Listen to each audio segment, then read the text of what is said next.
الحمد لله أشهد أن لا إله إلا الله وحده لا شريك له وأشهد أن محمدا عبده ورسوله أما بعد مرحبا بكم يا إخوة وحياكم الله.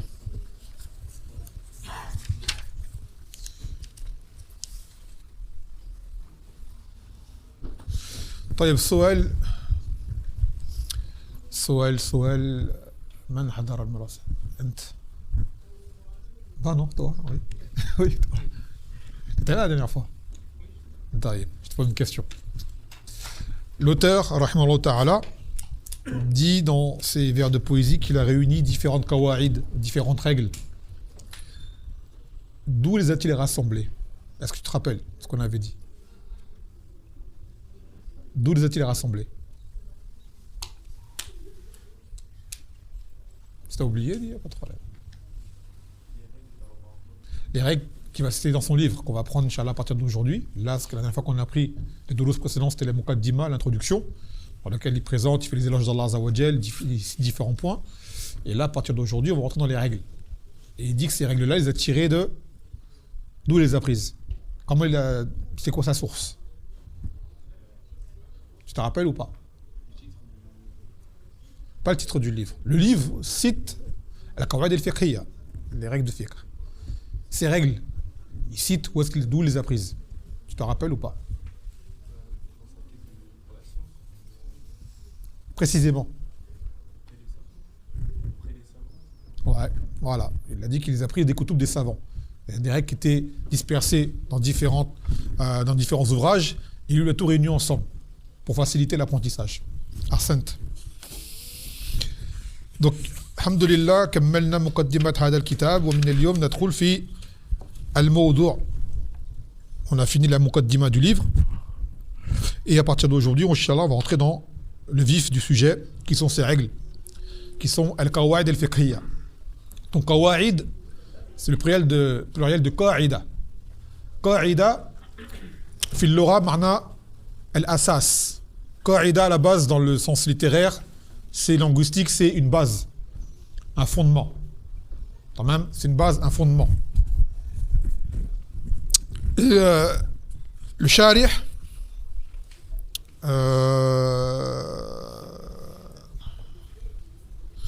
je suis en avance là.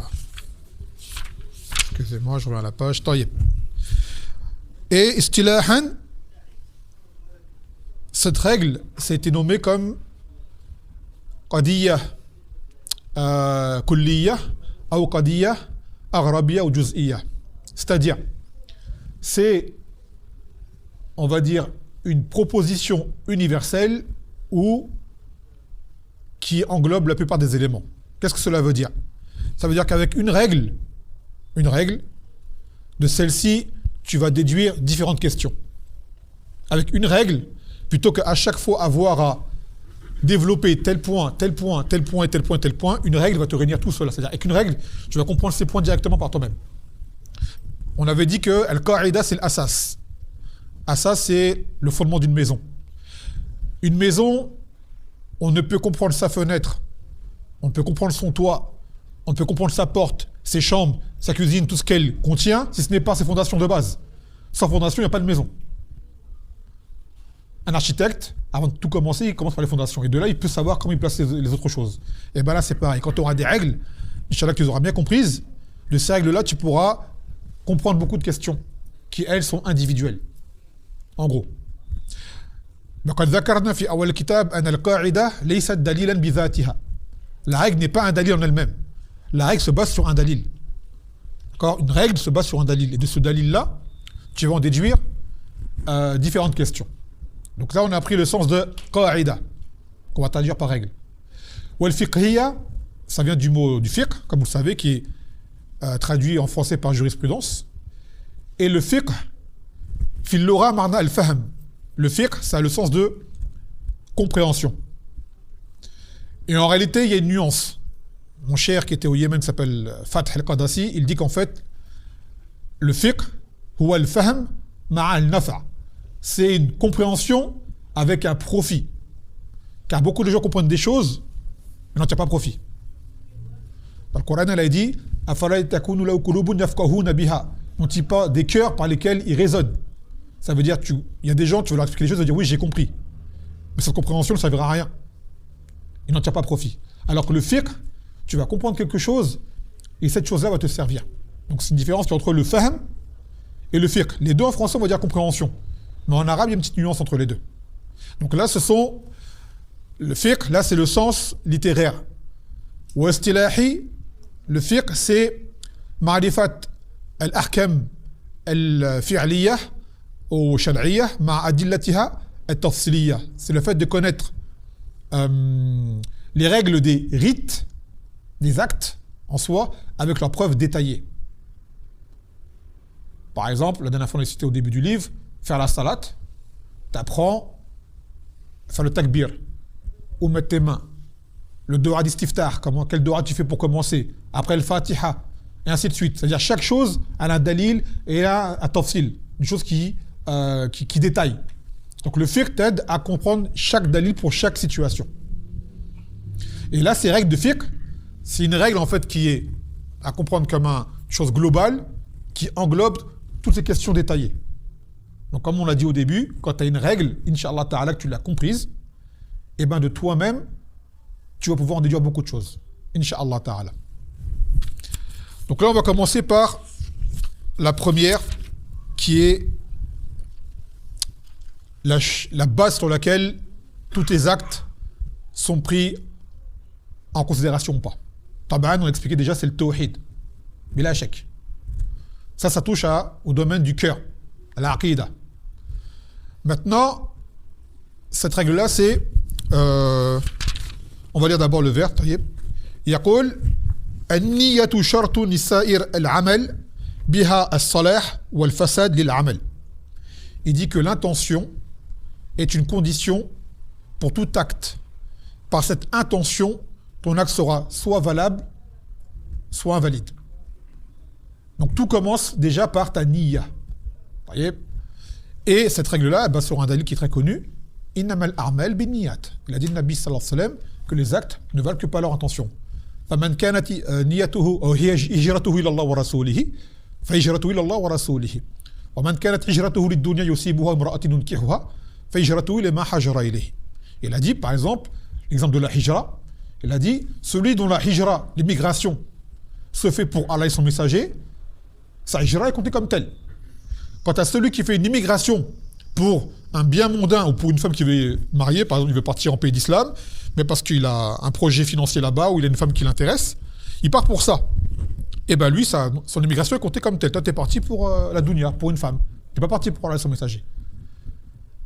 Ça veut dire qu'on a des actes que l'on fait en apparent, mais la niya va décider de l'aboutissement de cet acte. Pourquoi tu l'as fait? Et de là auprès d'Allah Azza wa Jal, c'est là que cet acte sera pris en compte ou pas.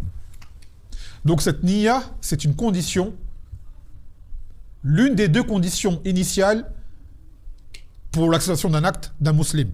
Parce que de base, le kafir, quoi qu'il fasse, c'est pas accepté. Qala ta'ala, innama ad-din 'inda Allah al-islam, que seule la religion près d'Allah c'est l'islam. Wa man yabtaghi ghayra al-islam dinan, falan yuqbala minhu wa fil akhirati min al-khasirin. Que celui qui cherche une religion autre que l'islam, d'accord, que dans l'au-delà, sera refusé. Quoi qu'il fasse, sera refusé. Donc de base, c'est être musulman. Ensuite, il y a deux conditions initiales. On en a cité une. Quelle est la deuxième? Ahsant, que ton acte soit en conformité avec l'enseignement prophétique. Pour pas que tu inventes un acte de ta tête. Donc il faut que tu aies une bonne niya de base. Et la niya, on va en parler, Inch'Allah. Et deuxième condition, pour que ton acte soit accepté, que ton acte soit en conformité avec la législation. Sinon, tu tombes dans quoi? Dans l'innovation. L'innovation, elle est rejetée. Aussi bonne soit ton intention, Allah ne l'accepte pas.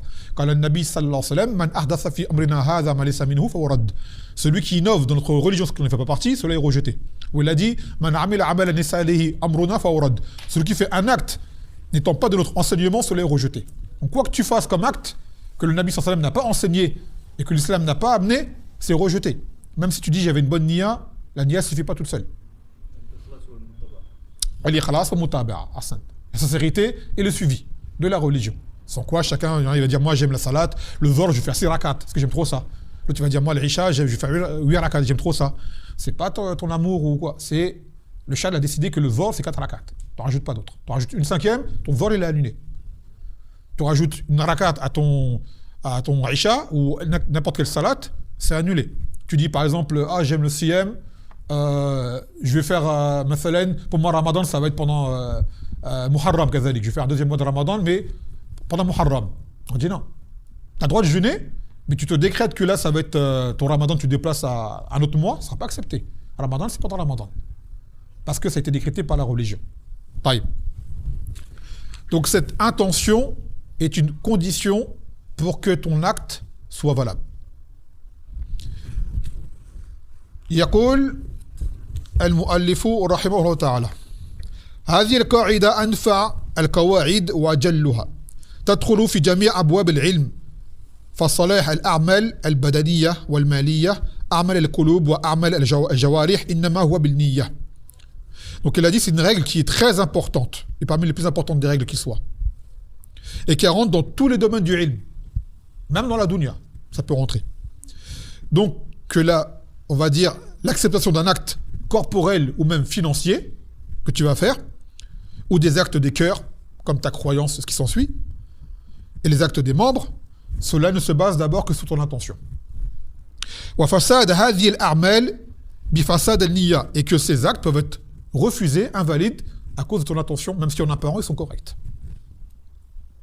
فإذا صلحت النية صلحت الأقوال والأعمال وإذا فسدت النية فسدت الأقوال والأعمال. Donc si jamais ta niya elle est bonne, d'accord, alors ton acte il sera bon, bien sûr avec la deuxième condition qu'on a citée. Par contre si ton intention elle est mauvaise, et ben ton acte sera refusé, même si en apparent il est correct avec la sunna, mais ta niya elle est mauvaise, ton acte sera basé sur ton intention.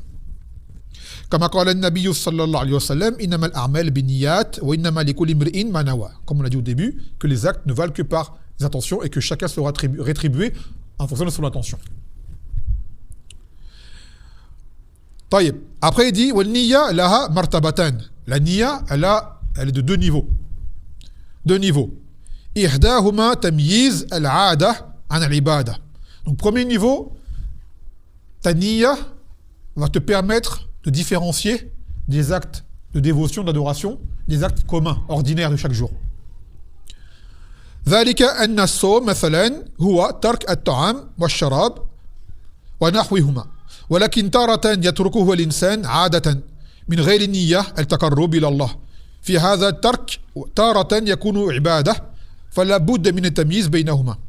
Donc il dit par exemple le siyam, alors on a parlé du siyam par exemple, la personne va faire le siyam, c'est-à-dire elle va délaisser le fait de se nourrir, de s'abreuver et ce qui s'ensuit, que vous connaissez, il va le faire pour Allah Azza wa Jal, comme on le fait pendant le Ramadan. Du Fajr jusqu'au Ghurub al-Shams, jusqu'au Maghreb. Pas de boisson, pas de manger, pas de rapport intime avec les épouses et ce qui s'ensuit. Pourquoi on fait ça à ce moment-là? Parce que c'est une ibadah, Allah nous l'a imposé. En Ramadan, on doit faire comme ça. Et il dit parfois, tu as des gens, ils font la même chose, ils ne mangent pas, ils ne boivent pas, peut-être même, ils ne touchent pas à leurs épouses, pour une autre raison.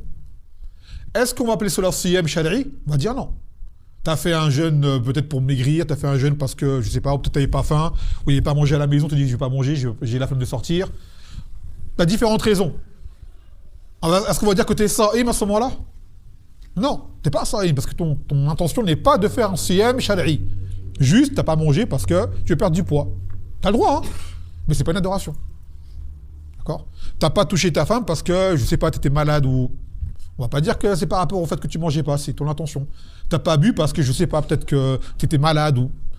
Ton intention fait que ce délaissement de ces choses-là ne fait pas de toi un jeûneur, au sens légiféré. D'accord? Car ton intention n'était pas de faire un siyam pour Allah subhanahu wa ta'ala. Comprenez? Comme quelqu'un, mathalan, il veut faire Ghusl al-Janaba ou Ghusl al-Jumu'ah. On va donner l'exemple du Jumu'ah. Vous savez, le Jumu'ah, quand le Nabi sallallahu alayhi wa sallam, Ghusl al-Jumu'ah, wajibun ala kulli muhtalim, que le Ghusl al-Jumu'ah, le lavage que l'on fait, est obligatoire pour chaque personne qui est pubère, pour ceux qui doivent se rendre au Jumu'ah. Il se peut qu'un matin, un jour vendredi matin, tu es parti faire du sport. Tu as transpiré. Tu rentres chez toi, tu te douches. Normal. Tu t'habilles bien et tout. Après, tu dis, ah, c'est Jumu'ah aujourd'hui. Subhanallah, j'ai failli oublier. Après, tu dis, ah, mais c'est bon, je viens de me doucher, je peux aller faire mon Jumu'ah. On va dire, le lavage que tu as fait en premier, tu n'as pas mis la niya du ghusl. Donc en fait, si tu veux le ghusl du Jumu'ah, il faut que tu le refasses avec la niya du ghusl du Jumu'ah. Tu t'es lavé, normal, tu es propre. Mais ce lavage que tu as fait n'est pas pris en compte, n'est pas compté comme ton ghusl du Jumu'ah. Pourquoi? Tu n'as pas mis la niya au début. Tu t'es lavé comme ça. D'accord? Ou quelqu'un qui avant la salade, il a chaud, au jour d'été, et il se rince, comme si ça ressemblait aux ablutions. Après ça de la salade, il dit, ah ben c'est bon, je vais faire les ablutions. On fait non. Tu t'es rafraîchi. Tu n'as pas fait l'ozo avec la niya de la salade. Donc si tu veux que ta salade soit valide, d'accord? Comme قال النبي صلى الله عليه وسلم ان الله لا يقبل صلاه احدكم اذا احدث حتى يتوضا, que Allah n'accepte pas la salat de l'un d'entre vous si jamais il était en état d'impureté mineure tant qu'il ne fait pas les ablutions. C'est-à-dire que tu peux faire ce que tu veux, tu n'as pas fait les ablutions, avec la niya des ablutions, ta salat elle n'est pas acceptée. Ça c'est des choses, ce n'est pas nous qui les décidons, c'est la religion qui les décide pour nous. Et nous on suit. Donc cette intention change tout. En apparent, tu as fait les choses de façon dans les normes. Mais intérieurement, non. Donc auprès d'Allah Azza wa Jal, les gens, ils ne savent pas, ils te voient en apparent, il a fait les ablutions, il a fait ci, ça. Ça ne revient pas à nous, ça. Mais Allah, il sait que quand tu as fait tel acte, ta niya n'était pas pour lui. À ce moment-là. Du moins, on va dire plutôt pour cet acte d'adoration que tu vas entreprendre. Donc cet acte-là, auprès d'Allah Azza wa Jal, n'est pas valide. On ne dit pas que tu as un péché. Tu n'as pas fait exprès. Mais on dit que ton acte n'est pas accepté. Donc il faut que tu le recommences. En gros. Donc cette niya te permet de différencier entre les actes. Ça c'est obligatoire et ça c'est recommandé. D'accord? Ça c'est obligatoire. Par exemple, tu vas différencier entre une salade qui n'est pas obligatoire d'une qui l'est. C'est pas les mêmes. D'accord? C'est pas les mêmes. Donc cette niya est obligatoire dans ces moments-là, tu distingues. Comme distinguer d'un siyam de Ramadan qui est obligatoire ou d'un rattrapage et d'un siyam qui est surrogatoire. Tu différencies entre les deux. Et ça revient dans les règles que tu ne peux pas les mélanger tous les deux. D'accord? Il y a des moments où tu ne peux pas mélanger ça et ça. Et des moments où tu peux mélanger ça et ça. Et ça, c'est quoi qui va différencier? Ton intention, en fait. Yaqul, donc ça, c'est le premier niveau. والثانية تمييز العبادة بعضها من بعض وبعضها فرض عين وبعضها فرض كفاية وبعضها راتبة أو وتر وبعضها سنن مطلقة فلا بد من تمييز. Là, ce qu'on vient de dire à l'instant. Et donc, le deuxième niveau de cette intention va te permettre de distinguer les adorations en elles-mêmes. Là, on a appris à différencier adoration de acte ordinaire. Maintenant, comme on a expliqué à l'instant, on différencie adoration l'une de l'autre. Celle qui est obligatoire de celle qui ne l'est pas. De celle qui est un fard kifaï, de celle qui est un fard aïn. La dernière fois, on avait cité. Qui était présent? On avait donné la différence entre un fard aïn et un fard kifaï. Pour ceux qui ne connaissaient pas. Qui est-ce qui était là ce jour-là? Bon, j'interroge. Oui, non? Toi? Ouais.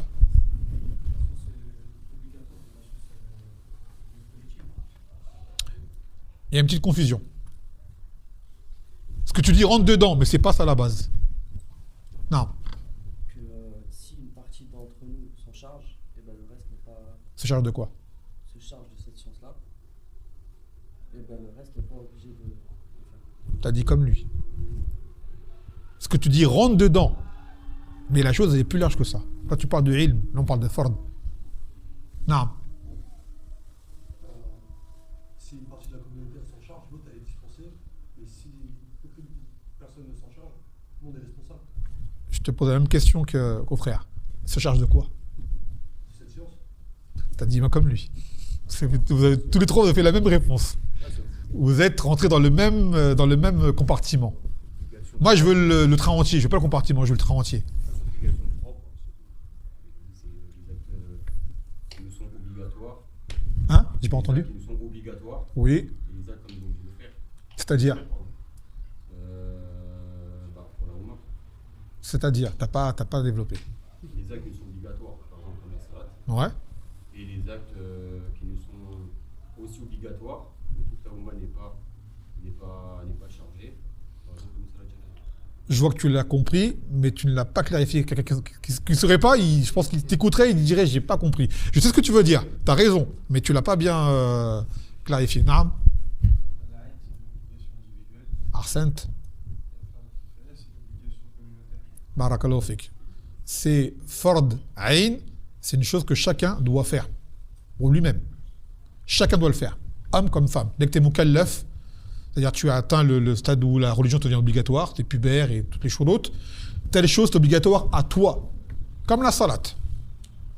Chaque musulman doit faire la salat. Chaque musulman doit faire le siyam. Chaque personne qui a atteint le nisab et dara al-hawl, qu'il a eu l'argent, qu'il a fait le nisab, que ça fait 1 an, il sort sa zakat. C'est sur toi. Maintenant, fard de ayn, c'est une chose qui est commune. Ça veut dire si certains de la communauté s'en chargent de façon suffisante, les autres n'ont pas à le faire. Il n'y a pas de péché. Quel exemple t'as donné? T'as donné un exemple? Non, qui c'est qui a répondu? Hein? Janaza, voilà. Salat al-Janaza, par exemple, il y a un musulman qui meurt, rahimahullah, et bien un groupe de musulmans doit faire la prière sur lui. Ça veut dire que tous les musulmans du monde entier doivent le faire. Un groupe suffisant doit le faire. Si personne ne le fait, on a tous le péché. Non. Hein? On va répondre au salam. Un frère, là, il rentre, par exemple, il dit salam alaikum. Il faut qu'il y ait au moins un d'entre nous qui réponde. Si on répond tous, masha'Allah. Mais si un seul répond, c'est fait. Si personne ne répond, on a tous le péché. Il faut que quelqu'un réponde au salam de ce frère quand il rentre. Donc c'est la différence qu'il y a entre un fard de ayn et un fard kifaï. D'accord? Le ayn, c'est individuel, chaque personne. Kifaï, c'est la oumma dans son ensemble. Taïb. Donc là, il dit, on doit différencier justement entre ces obligations-là également, celles qui sont individuelles et celles qui sont communes. L'adhan, c'est l'adhan qu'on fait avant la salat, ça c'est un fard kifaï. C'est une chose que on doit faire pour chaque salat en groupe. Dans un masjid par exemple, quelqu'un doit faire l'adhan. Est-ce qu'on a besoin que tout le monde le fasse? Un seul le fait. Si un le fait, c'est réglé. Si personne ne le fait, on a tous le péché sur nous. Vous voyez? Ama la salat, si on ne la fait pas, moi je ne la fais pas par exemple, que l'âme m'en préserve, et vous la faites, le péché il est que sur moi, pas sur vous. Donc on distingue avec cette niyyah, qu'est-ce qui est obligatoire de façon commune, générale, qu'est-ce qui est obligatoire de façon individuelle sur toi, ou toi, ou toi, ou toi, ou ainsi de suite. يقول ومن مراتب النية الإخلاص وهو قدر زائد عن مجرد نية نفس العمل فلا بد من نية نفس العمل والمعمول له وهذا والإخلاص هو أن يقصد العبد بعمله وجه الله لا يريد غيره. Donc maintenant on a le summum de l'ikhlas, de la niya, je l'ai dit, c'est l'ikhlas, ce qu'on appelle la sincérité, le fait de vouloir Allah Azza wa Jal à ce que tu fais. Car quelqu'un demain peut dire, un exemple, il veut la salat pour de vrai, il veut faire une salat. Donc sa niya pour sa salat, elle est censée être valide.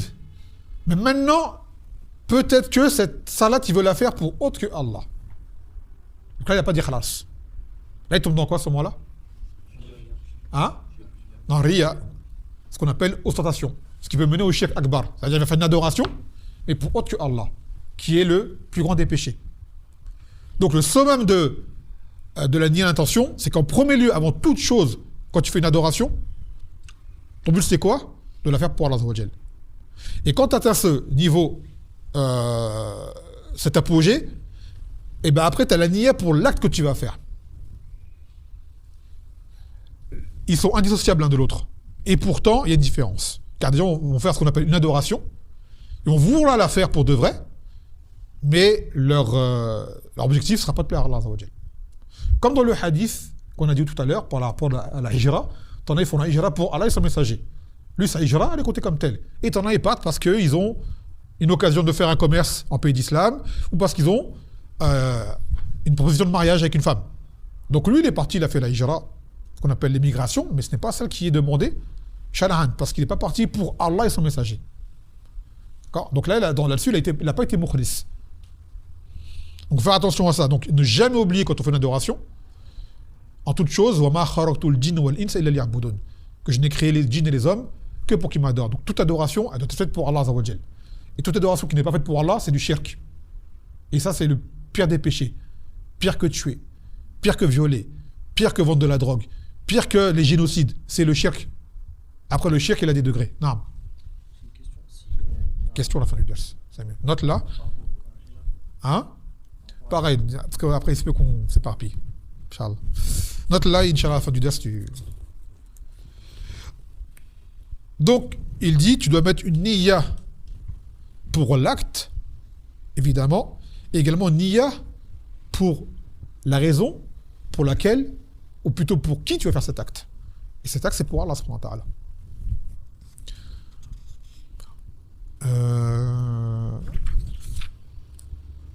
يقول وهذا هو الإخلاص. Donc c'est ça qu'on appelle la sincérité. كما قال تعالى وما أمروا إلا ليعبدوا الله مخلصين له الدين حنفاء. Cependant, il leur a été ordonné que d'adorer Allah seul, de façon pure, sans rien lui associer. C'est ça l'ordre qu'on a reçu. De l'adorer, évidemment, et n'adorer que lui. Dans la Fatiha, on dit Iyyaka na'budu wa iyyaka nasta'in. On ne dit pas na'buduk wa nasta'inu bik. Iyyaka na'budu, c'est-à-dire ce n'est que toi que nous adorons. Wa iyyaka nasta'in, ce n'est que par toi que nous recherchons de l'aide. Ça veut dire que cela doit être exclusif. Tout le reste est rejeté. D'accord? Tout le reste est rejeté. Parce que les gens vont dire j'adore Allah. Malheureusement, ils adorent autre que lui avec lui. Alors que toi, le musulman, tu n'adores que Allah subhanahu wa ta'ala. وهذا هو التوحيد في الألوهية. ثم يقول فمن أمثلة هذه القاعدة. Donc maintenant il va donner des exemples de cette قاعدة. Bon, alhamdoulilah, on a déjà pris certains. يقول العبادة كلها كالصلاة فرضها ونفلها والزكاة والصوم والاعتكاف والحج والعمرة فرض الكل ونفله والأضاحي والهدي نعم والمنظور نعم المنظور والكفارات والجهاد والعتق والتدبير. Il dit, comme on vient de l'expliquer à l'instant, toute adoration que tu fais, tu ne la fais que pour Allah subhanahu wa ta'ala.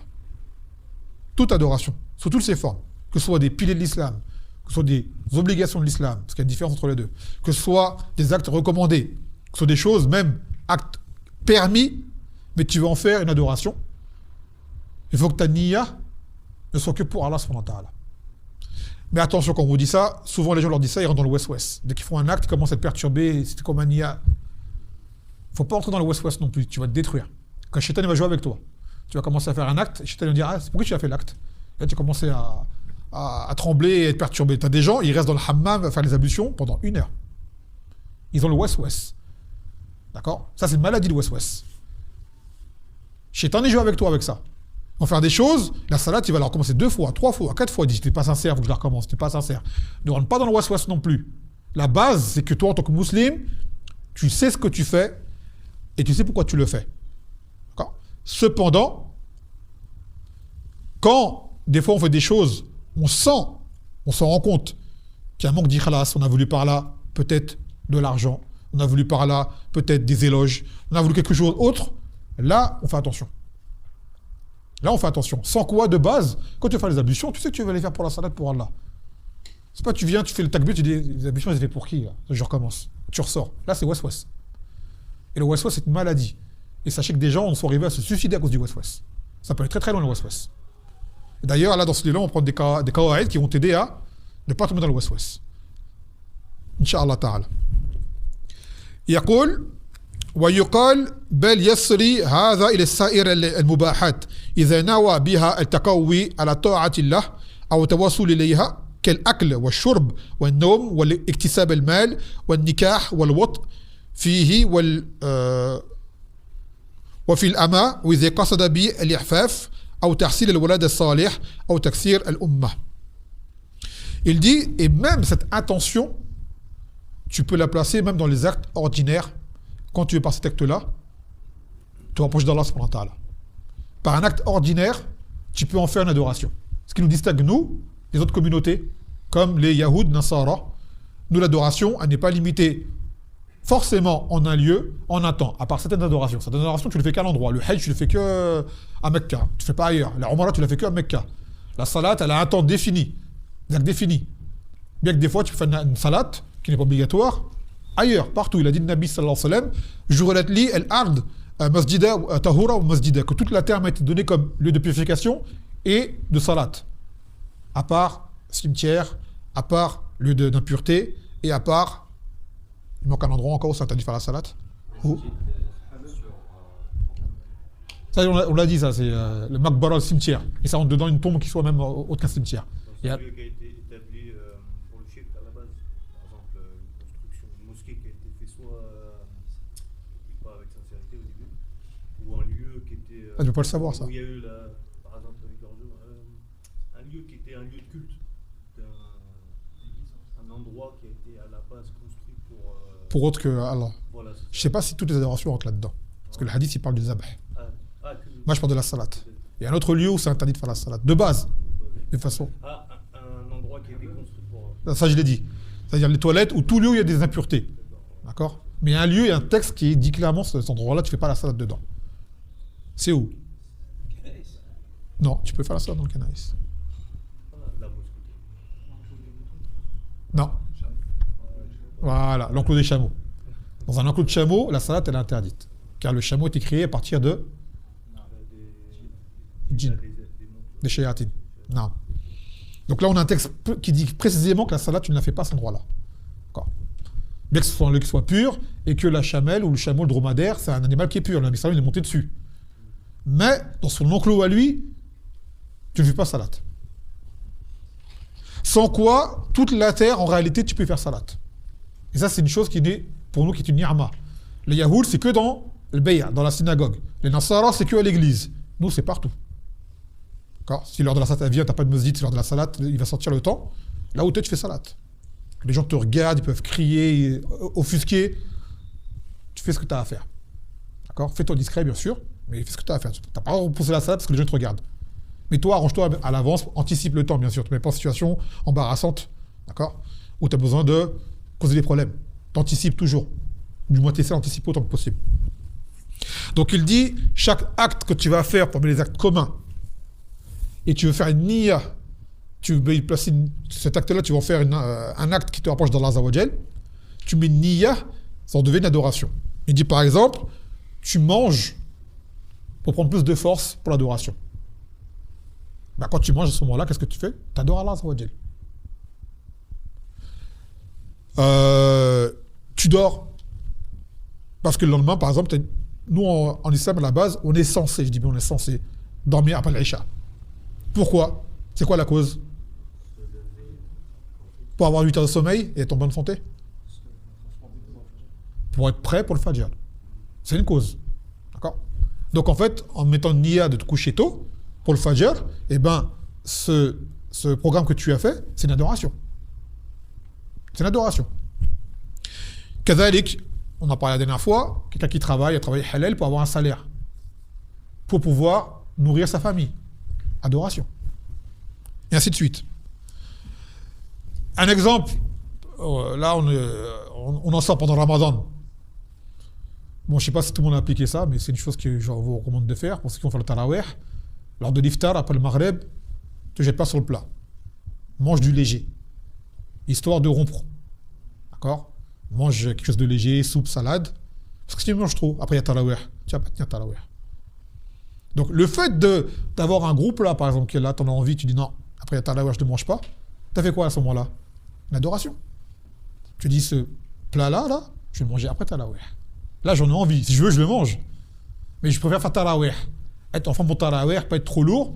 Donc, en te privant de ce plat-là, juste tu le reportes. Hein, c'est pas tu dis je le mangerai plus tard, mais tu en as envie. D'accord? C'est une adoration que tu fais. Donc maintenant, si tu es trop maftoun, tu en as trop envie, mange-le. Parce que pour ton tarawih, tu pensais que à ça. Donc tu auras perdu en réalité ton tarawih et ton plat. Mange-le. Mais si tu vois que tu arrives à tenir, et un tarawih, tu es plus motivé à faire tarawih avec le ventre pas trop rempli pour être léger, laisse ce plat-là, va faire tarawih, et après tu rentres chez toi, et crois-moi que le plat, tu vas encore plus l'apprécier, Inch'Allah. Donc il dit également avoir des rapports avec les épouses, dans le fait de te préserver ta chasteté, également rendre du plaisir à ta femme, car c'est un droit qu'elle a, ou également avoir un enfant pieux, ou alors augmenter le nombre de la communauté. Car le Nabi sallallahu alayhi wa sallam, il a espéré que sa Ummah soit la plus grande qui soit. Cette Oumma, pour qu'elle soit plus grande, il faut des hommes et des femmes. Et l'homme et les femmes, ils viennent comment? Ils viennent par l'enfantement, et ainsi de suite. Donc toi, cet acte que tu aimes faire, ou quoi, quand tu mets niya en plus que le fait de assouvir ton plaisir, eh ben t'en fais une adoration. T'en fais une adoration également.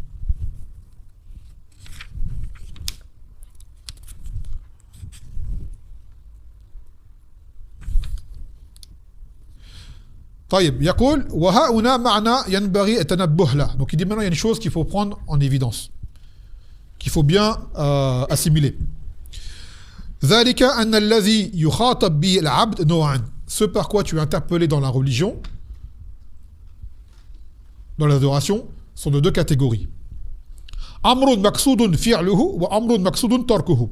Il y a des choses qu'il faut que tu fasses et des choses que tu ne dois pas faire. فأما المأمور به فلا بد فيه من النية فهي شرط في صحته وفي حصول الثواب به كالصلاة ونحوها. Par exemple, une chose qu'on t'ordonne de faire, comme la salat par exemple, pour que tu aies la récompense de la salat et tout, il faut que tu aies la niya de la faire. Sans niya, ta salat, aussi belle soit-elle, n'est pas acceptée. Ton siyam, on t'a dit de faire le siyam. Ta zakat, on t'a dit donne ta zakat. Les choses qu'on t'a ordonné de faire dans la religion, homme comme femme, tu dois y mettre une niya pour en tirer la récompense. Et que l'acte soit valable.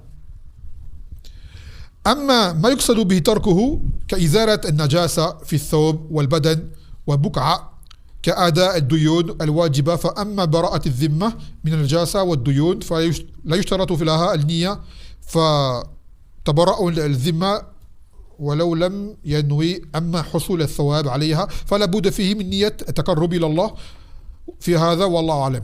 Et il dit maintenant les choses que tu ne dois pas faire. Ces choses-là, si tu n'as pas mis de niyya, elles sont quand même valides. L'exemple qu'il donne, quand tu vas faire la salat, parmi les, on va dire, les conditions de la salat, tu ne dois pas avoir sur toi de najasa, de choses impures, de souillure sur toi. Par exemple, je sais pas moi, une voiture est passée trop près de toi, il y avait une flaque d'eau, il y avait de l'urine de chien dessus. Il t'a éclaboussé. Un scooter, un vélo, il est passé, il t'a éclaboussé. Tu vas à la salat. Tu sais qu'il y a de l'urine sur toi. T'en es sûr, hein, c'est pas un West-West, t'en es sûr. Tu dis, ce vêtement-là, je ne peux pas faire la salat avec, tant qu'il y a de l'urine dessus. Donc tu vas faire quoi? Tu vas te rincer. Avec de l'eau. T'enlèves la najasa. On dit que quelqu'un fait la même chose sans viser la salat. Il sait qu'il y a de l'urine sur lui, ça le répugne, ça le dégoûte. Il dit, ah, je vais me laver. Je vais laver mon vêtement. Et la salat est loin. Il ne pense pas à la salat à ce moment-là. Il pense juste à enlever cette najasa de lui. Il a l'ozo, hein, tout, mais il a été souillé. La salat, elle arrive plus tard. Il va pour la salat. Est-ce que cela est valable pour lui ou pas? C'est valable. Il n'y a pas mis de niyya. Ah, c'est ça qu'il veut dire l'auteur. Que c'est valable pour lui, en fait. Il n'a pas mis la niyya, mais il a retiré une chose qui lui aurait été, par la suite, préjudiciable dans sa salat. Le fait qu'il ait retiré cette najasa sans mettre de niyya, c'est valable. Un autre exemple, ce qu'on appelle l'istinja. Quand on va aux toilettes, le lavage intime. D'accord? Cet istinja, à la base, il n'est pas relié à l'ozo. Il y a des gens, ils ont un West-West, ils pensent qu'il faut faire l'ozo, obligé avant de faire l'istinja. On dit non. L'istinja, c'est quand tu vas aux toilettes. Tu n'as pas été aux toilettes, tu n'as pas d'istinja à faire avant l'ozo. C'est pas obligatoire. Tu as été aux toilettes, tu as fait tes besoins, tu te rinces. D'accord? Que tu fasses l'ozo après ou pas, tu te rinces. Donc quelqu'un a fait l'istinja, il s'est rincé, et la salat, elle est arrivée 2 heures après. Il fait l'ozo. Après, il se dit, j'ai fait l'istinja, mais quand j'ai fait l'istinja, j'ai pas mis la niyya pour l'ozo. Donc mon ozo, il est invalide. Il aura raison, il aura tort. Il aura tort. L'istinja ne demande pas de niyya en soi. Ça veut dire que c'est pas lié à tes ablutions en soi. Les ablutions, elles ont besoin. Car les ablutions, tu as dit, fais-les. L'istinja, c'est retirer quelque chose. Que tu fasses salat ou pas, d'accord? Même si tu fais pas l'ozo, l'istinja, il faut que tu le fasses. Ça revient même que ce qu'on a dit l'exemple du vêtement qui était souillé. C'est la même chose. Pareil, une femme qui a eu ses menstrues, le sang a coulé sur elle de ses menstrues. Le sang des menstrues, c'est une najasa. Elle doit le retirer de ses vêtements. Qu'elle fasse salat ou pas. Même si elle a ses menstrues encore. Elle dit, mais je suis pas la salat, moi. Fais pas la salat, mais tu ne peux pas avoir sur toi de souillure. C'est-à-dire que ton vêtement, il faut que tu le laves. Même si tu fais pas la salat pendant 4 jours, 5 jours, cette souillure, il faut que tu l'enlèves. C'est obligatoire. Donc, au moment où la personne a enlevé la souillure, et qu'après il s'est purifié pour la salat, qu'ils se disent pas, quand j'enlève la souillure, j'ai pas une niya. C'est pas demandé, ça. Pour que les ablutions soient valables. C'est pas demandé, ça. Un autre exemple. Une dette. Rendre de l'argent à quelqu'un. T'emprunter de l'argent à un frère. Rendre de l'argent, c'est obligatoire. Vous savez bien. Tu rends l'argent à la personne. D'accord? Il y a Akhi, tiens, je t'emprunte de l'argent d'une fois, tiens, voici, tu lui donnes. Après, tu pars, tu dis, ah, j'ai pas mis de niya. Tu lui donnes une deuxième fois? Tu lui donnes l'argent une deuxième fois? Je pense pas que tu vas le faire. D'accord? Donc, cette niya, à ce moment-là, elle n'est pas obligatoire pareil. Tu as rendu ton argent. Maintenant, si tu mets une niya à ce moment-là, de husn al-khuluq, de bon comportement, de montrer que tu es honnête. Par exemple, on dit que c'est un kafir, par exemple. Tu montres, nous les musulmans, on est honnêtes. Je t'ai emprunté de l'argent, je vais te le rendre. Même la sunna, des fois, donner un peu plus. D'accord? Et bien, quand tu as fait cela avec une niya de plaire à Allah Azza wa Jal et une niya de da'wa à ces personnes-là, tu as une récompense. Pourquoi? Pour la niya. Mais demain, tu as rendu l'argent sans niya, ta dette, elle est rendue. Hein. Ça y est, c'est bon, c'est réglé. Avant de dire, j'ai pas fait de niya, j'ai plus d'argent, comment je fais? Non, tu n'as pas à redonner l'argent. Ça y est, la dette, elle est rendue. Donc, il y a des actes en soi qui ne demandent pas le niya pour être valides. Cependant, si tu en veux une récompense, oui, il faut une niya. Si tu en veux la récompense, il faut une niya. Par contre, pour que ce soit valide, que tu t'es déchargé d'une chose qui t'incombait, comme cette dette, tu n'as pas mis de niya, ça y est, la dette elle est rendue, tu ne dois rien à personne. Yom al-Qiyamah, il ne sera pas devant toi comme un khasm, un opposant. C'est réglé. Donc là-bas, on a des choses qu'on t'ordonne de faire. Par rapport à toi, dans l'adoration, il faut que tu aies une niya. Et les choses que tu ne dois pas faire, que tu dois retirer, ou ce genre de choses, là-bas, c'est que sans niya, l'acte peut être valable. L'acte peut être valable. Maintenant, il y a des exceptions. Comme je dis, ces règles, d'accord, elles sont générales, mais il y a toujours des fois des cas à part. Donc là, vous avez compris par cette règle-là, innamal a'mal bin-niyya, par ce hadith qui est une règle, vous allez comprendre plein de choses. On a compris plein de choses, plusieurs questions par rapport à ça. La niya, elle vient dans plein de questions dans la religion. Il y a un hadith, je ne me rappelle plus du love exact, en arabe, que les anges d'Allah Azza wa Jal, fi malaikat Allah, sa'irun fi turuqat yabhathun majalis al-ilm, qu'il y a des anges qui parcourent les lieux de passage, ils recherchent les gens, les assises de science. On espère que celle-ci en fasse partie. Ils viennent, ils se rassemblent et ils citent les noms, ils notent les noms des gens qui étaient présents pour les citer à Allah Azza wa Jal. Allah Azza wa Jal fait les éloges de ces personnes-là, il fait leurs éloges. Et les anges disent, mais il y a un tel qui est venu pour une autre raison. Il est venu par exemple, je ne sais pas, pour rendre de l'argent à un frère, mais il comptait repartir. Ou il est venu pour une autre raison, il est passé par là, il a vu qu'il y avait une assise. Il était curieux, il est rentré. Il dit, il y a un tel qui est rentré, mais sa niya, c'était pas d'assister au rappel ou quoi. Il est venu comme ça, il était avec eux. Il a dit, ben lui, il a également la récompense avec eux. Parce qu'il était présent avec eux. Il n'avait pas de niya pourtant, mais du fait qu'il était présent à ce moment-là, dans la baraka, il l'a eu avec les gens. Pourtant, il n'a pas eu la niya. Mais le hadith stipule dans ce hal que la personne, pour montrer la grande rahma d'Allah Azza wa Jal, que tellement il y a du mérite dans ce genre d'assises, que même quelqu'un qui vient, qui ne voulait pas forcément venir pour ça, mais il est venu, il s'est assis, il a attendu juste que le ders se finisse pour parler à un tel, pour lui rendre son argent ou je ne sais quoi, mais il est resté quand même, et bien lui, il a la même récompense que ceux qui étaient présents et qui ont écouté. Du moins la base de la récompense, que plus tu fais d'efforts, plus tu as de récompense, bien évidemment. Mais là, le fait qu'il est nommé auprès d'Allah Azza wa Jal et que également les péchés sont pardonnés. Parmi les récompenses, que les péchés sont pardonnés. Ça, c'est encourage aux bonnes fréquentations, les frères. C'est-à-dire, des fois, quelqu'un, il vient, il n'a pas la niya de quelque chose, mais il est avec des bonnes personnes au bon moment, et bien il a une baraka. Ça, c'est une faïda qui était dit par rapport aux gens de la caverne qui avaient un chien. Vous le savez. Wa kalbuhum bastun zilahi bil wa'id. Bil wasid, afwan, bil wasid. Que leur chien était devant la caverne avec les pattes étalées. Les ulama, ils ont dit, regardez, un chien, qui est à la base un animal qui est vil, pour nous de base, Allah dans le Coran l'a cité. Pourquoi? car il était en compagnie de ces 3 jeunes-là. Donc Allah, c'était un chien. Pourquoi? Parce qu'il était avec eux. Donc il y a le baraka du fait qu'il était avec eux, et lui-même il a été endormi avec eux pendant toutes ces années-là. Un chien. Pourquoi? Le musahaba. La compagnie. Donc la bonne compagnie, et la bonne fréquentation, c'est très important. Ça impacte sur toi, que tu te rends compte ou pas. Yaqul,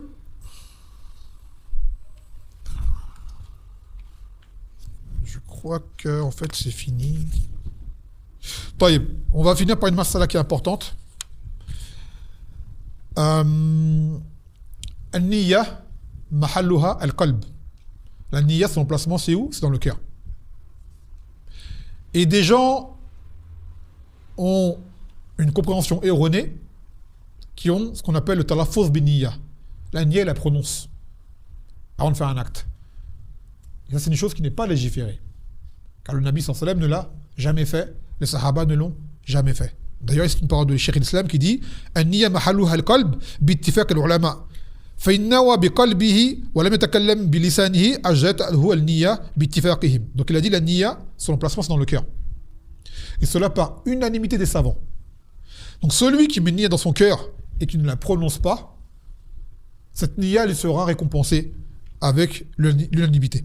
يقول أيضا والجهر باللفظ النية ليس مشروعا عند أحد من علماء المسلمين لا ولا فعله رسول الله صلى الله عليه وسلم ولا فعله أحد من خلفائه وأصحابه والسلف الأمة وأئمتها. Il a dit que le fait de prononcer cette niyya n'est pas une chose qui est légiférée. Auprès de aucun des savants, des musulmans, le prophète ne l'a pas fait. Les khurafa, les califes bien guidés ne l'ont pas fait. Les sahaba ne l'ont pas fait. Et aucun des salafs ne l'a fait. Et aucun des imams. Car il y a des gens qui le font. Avant la salat, il vient et il dit, il ne crie pas forcément, mais il dit avec sa bouche que je vais faire la salat du Dhor, 4 rakats pour Allah Azza wa Jal. Il dit non, ça t'as pas à le dire. Je vais faire la salat du Asr pour Allah Azza wa Jal. Je vous le dis, moi, des gens comme ça, au début de mon islam, j'en ai fréquenté. On me l'a fait faire, mais j'ai vite arrêté, alhamdoulilah, quand j'ai compris qu'il ne fallait pas le faire. Mais c'est une chose que des gens font. Vous allez les voir le faire, et ils pensent que la niyya, il faut la prononcer, à vive voix, ou à haute voix, ou en tout cas, il faut que tu la... Voilà, ça non. Hein? Exactement, parce qu'après, tu vas dire plein de choses. Tu vois? On va dire, t'as pas dit, ouais, il est quelle heure, t'as pas dit, il est quel jour, t'as pas dit... t'as oublié de dire ça, tu vois? Il y a plein de choses qui vont... Donc, alhamdoulilah, c'est un tarfif sur nous, c'est une rahma, on n'a pas à le faire, sans quoi tu vas pas t'arrêter. Donc, la niyya, tu n'as pas à la prononcer. Dans ton cœur, Allah Azza wa Jal la connaît. Mais il faut que tu l'aies. Maintenant, il y a des gens qui vont dire Tayyib, wa talbiya fil umra wal hajj. Allahumma labbaik umratan ou hajjan. Oh Allah, je réponds à ton appel par une umra ou un hajj. Ça, c'est pas une niyya que tu prononces. La talbiya, c'est un rite en soi. Et le prophète sallallahu alayhi wa sallam l'a fait. Il a dit qu'il fallait le faire. Il dit en fait, Allah, je réponds à ton appel. Je viens à ta maison sacrée pour accomplir une umra ou un hajj. La talbiya fait partie des rites du hajj de la umrah. C'est pas une intention que tu prononces, ça en fait partie. Tout comme on dit Allahu Akbar avant la salat. D'accord? C'est un pilier de la salat. Donc, ce sont des choses, ça rentre dans le rite, et non pas dans le fait de prononcer la niyya avant de faire une adoration. Donc, prononcer cette intention avant l'ibada, c'est une bid'a, une innovation. Car ça s'oppose à la deuxième règle, pour que l'acte soit accepté, que cet acte n'est pas en conformité avec l'enseignement du Nabi sallallahu alayhi wa sallam. Il ne l'a jamais fait, n'a jamais dit de le faire, les Sahaba ne l'ont jamais fait, et personne parmi les gens considérés de l'époque ne l'ont fait. Donc nous, on va faire quoi de plus? On va faire mieux qu'eux? On va faire plus qu'eux? Non, on n'a pas à le faire non plus. طيب. Et de là, Inch'Allah, كملنا هذه القاعدة الأولى أن الأعمال إنما هي بالنيات, que les actes ne valent que par leur intention. Et l'attention, ça en découle sur beaucoup de choses, beaucoup de domaines. Beaucoup de domaines. Est-ce que quelqu'un a une question par rapport au ders? Celui qui veut faire la hijra, il a l'intention de la faire. Maintenant, il y a une cause de la dunya qui fait que ça accélère son choix de destination ou son choix de la faire. si admettons moi j'ai l'intention et demain on me dit que je postule sur un poste à l'étranger et qu'ils me prennent. Et que j'y vais de base aussi pour faire la hijra et pour le poste. Pas de problème, puisque à la base, c'est la hijra. Comment tu vas le savoir, ça? Ça, c'est une question qu'on m'a déjà posée. Si jamais tu vas dans ce pays-là, quand tu dis le poste, désolé, il a été pris, tu repars? Tu repars pas. Donc c'est que ta nièce, c'est la hijra. Juste ce poste-là, tu as apaisé le cœur pour dire alhamdoulilah, j'ai quelque chose qui m'attend, ça me permet d'aller peut-être plus vite, et ainsi de suite. C'est juste une cause qui te fait peut-être aller un peu plus vite, mais à la base, tu vas aller le faire. Mais tu le sais au moment si c'est bon, c'est pas bon. C'est comme par exemple, tu disais pareil, quelqu'un veut faire la hijra et tout, il est un petit peu hésitant, il sait pas trop où aller ou quoi, on lui dit, et il est célibataire, on lui dit tiens, là-bas il y a une sœur, elle est seule, et tu as dans ses critères et tout. Il dit bon, c'est bon, j'ai trouvé où je vais aller. Mais à la base, il comptait partir. Ça a été une cause qui l'a poussé. Il arrive là-bas au pays d'islam, il fait la khidba, il se place pas. Est-ce qu'il rentre de là où il est venu? Non, on dit ça y est, je suis là, mais à la base je vais venir de toute façon. Voilà. Donc ces actes par la suite vont définir quelle est sa niya. Ou tu en as d'autres, ils avaient une mauvaise intention et après ils sont corrigés en route. L'exemple que tu as toi, c'est un frère qui ne comptait pas partir, on lui a proposé un poste en pays d'islam, il est parti là-bas. Une fois qu'il est là-bas, il dit mais en fait je suis bien ici. C'est léger, je peux faire mes adorations, j'ai personne qui m'embête, je me sens bien, je reste ici. Sa niya, il la change. Alhamdulillah. Par contre, il dit, il arrive, il n'a pas le poste, je retourne d'où je viens, là, sa niya, elle était fasida. Par rapport à la... Du moins, on n'appelle pas ça un muhajir. C'est pas un muhajir. D'accord? C'est une mutation. Non. Donc si on veut résumer la première règle, on dit juste innamal a'malu binniyat, ça résume la première règle.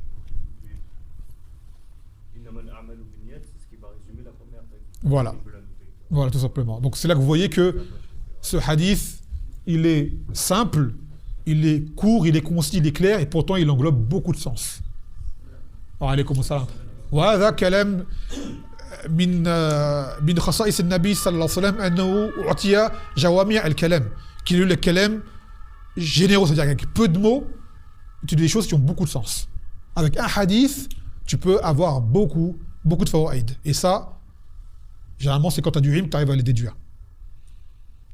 Tu arrives à trouver plein, avec un hadith qui est court, tu as des ulama qui sortent plein de masaïl avec un hadith. Toi, tu vois juste un hadith, tu en tires peut-être un jugement de jugement, tu as un alim, il va te dire non, on peut comprendre ça. Tu en sors comme ça, tu dis, j'ai pas vu tout ça. Naam, il y a tout ça dedans qui rentre avec un hadith. Et ce hadith, là, on l'a mis dans une règle, à partir de laquelle on trouve tout ce détail. Est-ce qu'on est forcément récompensé si on délaisse un acte sans lien? Par exemple, On délaisse un péché sans avoir l'intention de plaire à Allah. donne un exemple. Une femme qui nous appelle à faire un péché, on délaisse, X ou Y. Parce qu'elle ne plaît pas, par exemple. Moi, par exemple. Ça va venir dans le kitab, ça. Mais pour te répondre, tu n'as pas de récompense, non. Forcément. Tu n'as pas de récompense. Voire même, tu peux avoir le péché. Parce que ce qui t'a empêché d'aller la voir, c'est parce qu'elle ne te plaisait pas. Elle t'aurait plu, t'aurais été. Tu vois? Mais ça va venir dans le kitab. فهمت؟ أن الحكم له الوسائل لا حكم المقاصد, c'est-à-dire que les causes que tu fais prennent le jugement de ton objectif. C'est un peu lié à cette masala. Ça va venir, Inch'Allah.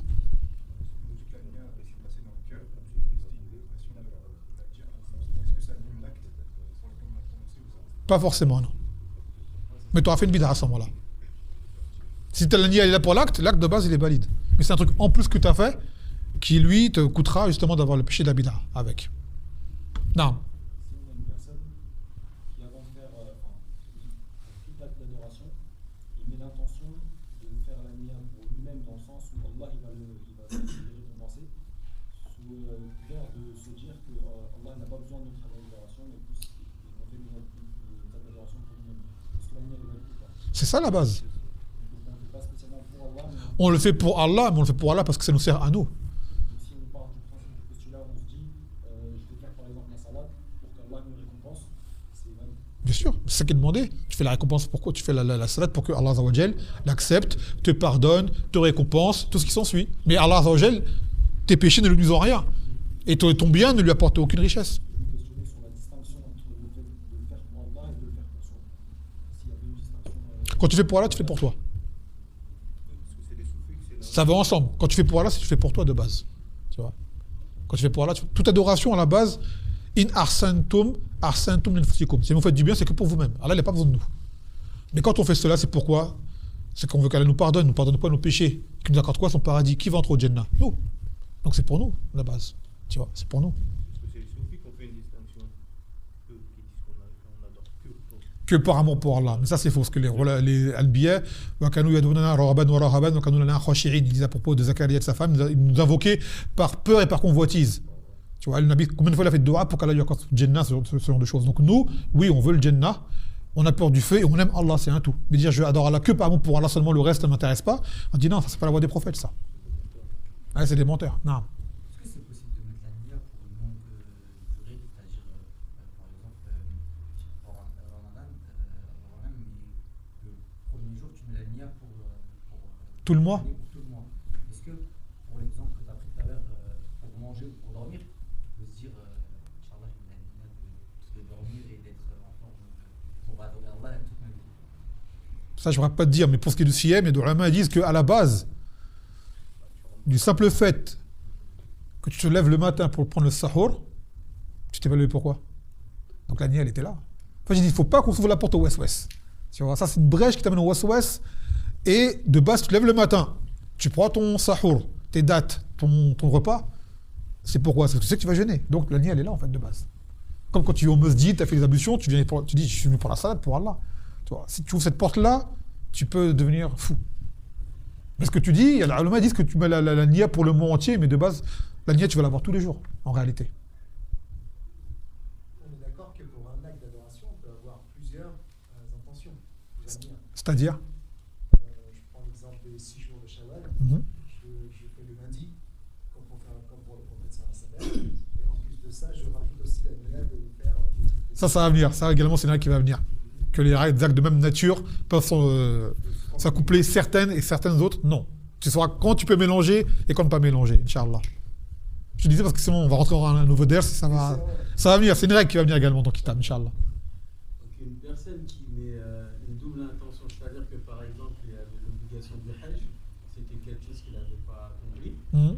Et ce qui l'a motivé, c'est qu'il se retrouve dans une situation où il est éprouvé. Et il se dit, je vais faire mon Hajj en même temps. On sait que les invocations dans des conditions spécifiques du Hajj sont susceptibles d'être acceptées. C'est ce qui l'a motivé à partir, sachant qu'il savait cette obligation-là. Ça rentre dedans, ça rentre dedans. Non, ça ne pas son Hajj. Ça ne pas son Hajj.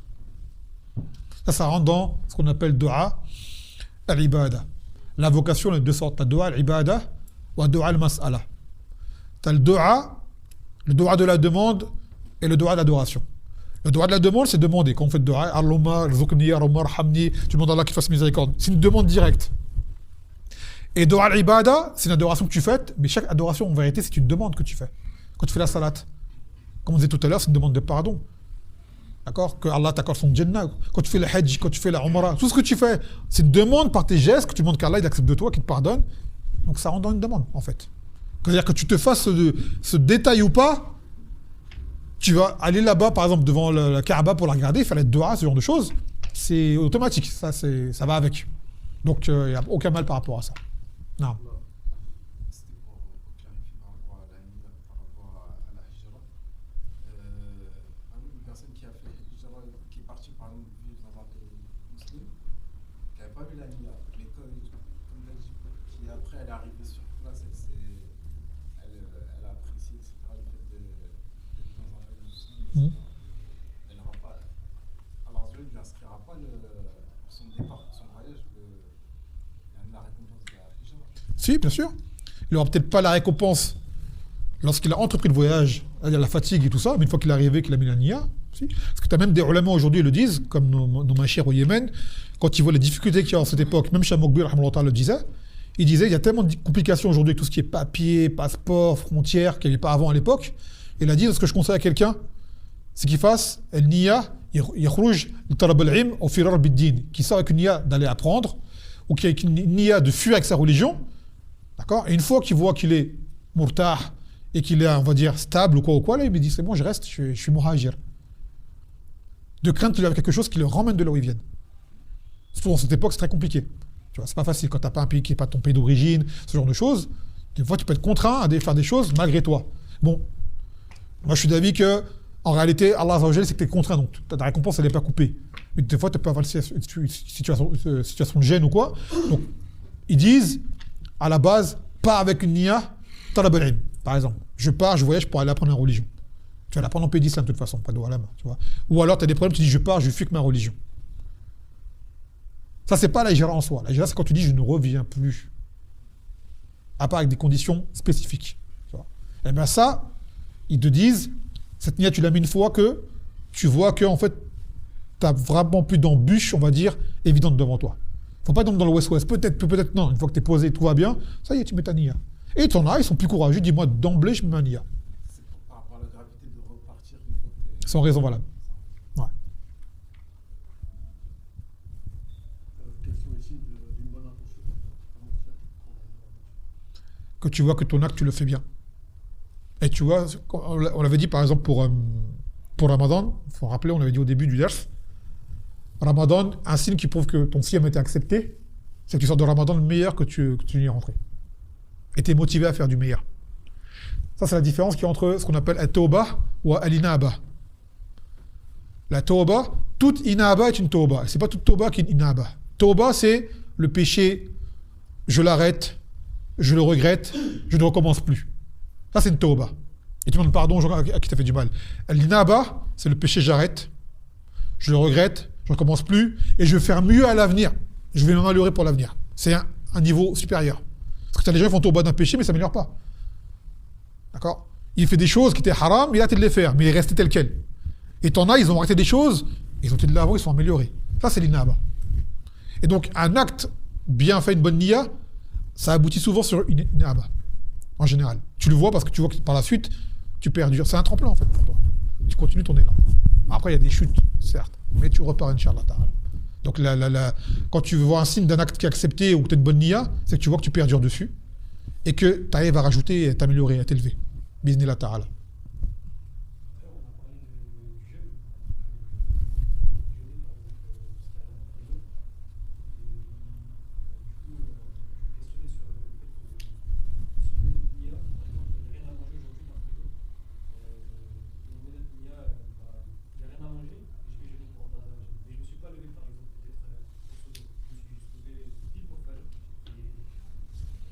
Ben ça justement c'est le masala khilafiyya que le ulama cite, ce qui est arrivé au Nabi sallallahu alayhi wa sallam, que est-ce que tu en dehors de Ramadan bien sûr, hein, dans les siyam hors Ramadan, ils disent est-ce que quelqu'un qui s'est levé le matin, qui n'avait pas l'intention de jeûner, et avant le dhor, il n'a pas mangé ni rien, il dit je vais jeûner. C'est arrivé au Nabi sallallahu alayhi wa sallam, il est rentré chez une de ses femmes, il a dit elle ma'akum min ta'am, qalat la, qala fa inni sa'im. Il a dit est-ce qu'il y a à manger? Elles ont dit non, il dit ben je suis jeûneur. Il y en a, ils disent que le Nabi sallallahu alayhi wa sallam a mis une saniya à ce moment-là. Et d'autres disent non, il s'est levé, jeûneur, peut-être qu'il a voulu rompre, il n'a rien à manger, il a continué son jeûne. Il y a un khilaf par rapport à ça. Tu vois. Il y a un khilaf par rapport à ça, donc, selon l'avis que tu vois qui te rapproche plus d'Allah Azza wa Jal, parce que le hadith, il est interprétable dans les deux sens en fait. Barakallah. Ah, non.